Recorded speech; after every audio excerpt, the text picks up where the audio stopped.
পটলগুলোকে আমি লবণ মশলা দিয়ে মেখে রেখেছিলাম। এক এক করে ভেজে নিচ্ছি। বেশ ভালো করে লাল লাল করে ভেজে নিব।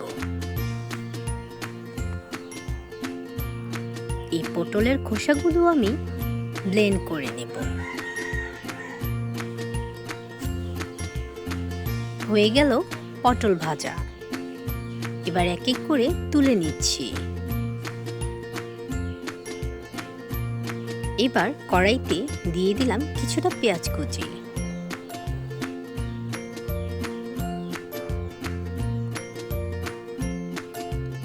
দিয়ে দিচ্ছি 1 চা চামচ লবণ।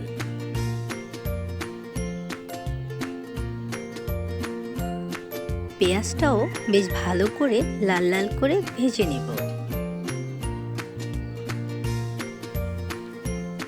এবার ভেজে রাখা পেঁয়াজগুলো তুলে নিচ্ছি।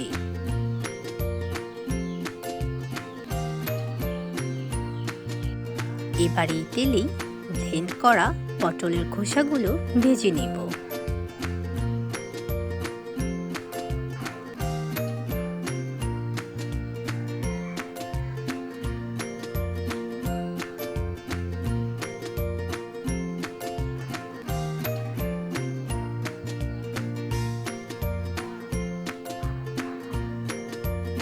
এবার দিয়ে দিচ্ছি 1 চা চামচ আদা রসুন বাটা।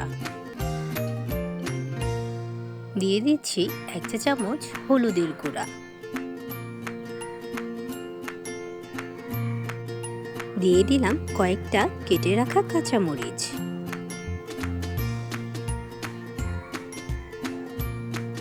বেশ ভালো করে ভেজে নিব।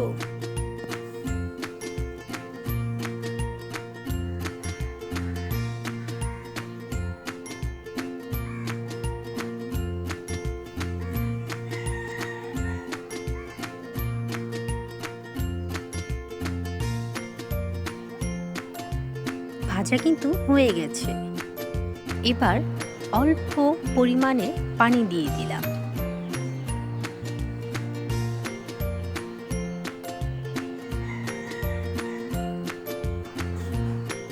এই পানিটা পুরো শুকিয়ে ফেলবো।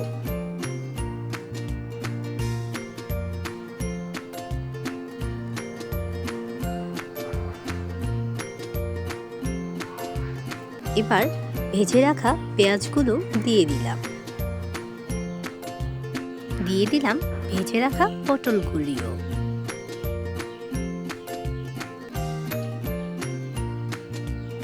রান্নাটা কিন্তু কমপ্লিট।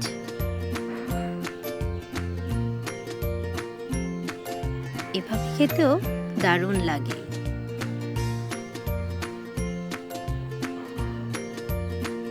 কেমন হয়েছে বন্ধুরা? সবাই জানাবেন। আল্লাহ হাফেজ।